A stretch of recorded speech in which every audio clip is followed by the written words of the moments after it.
Bueno, de este baile vamos a pasar a un canto, un paso doble en este caso, un paso doble J.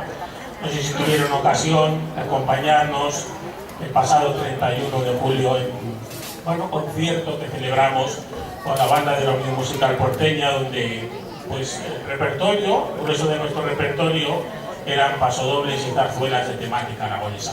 Uno de ellos fue este, es un pasodoble muy popular que seguro que todos ustedes han escuchado y seguro que han bailado en las verbenas, en las fiestas de tantos y tantos pueblos, pues en estas fechas de celebraciones.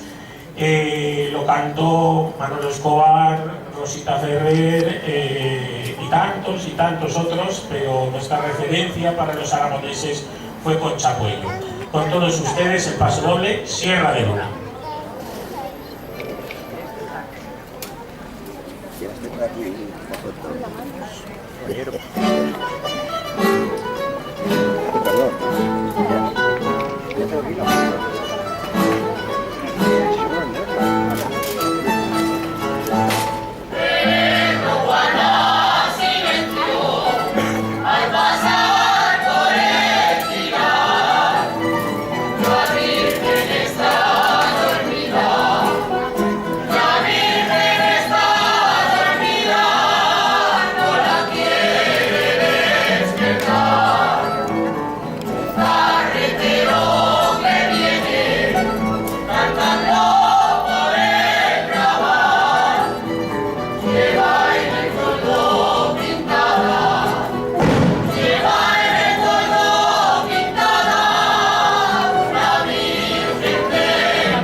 Inés, haz el favor, ¿eh?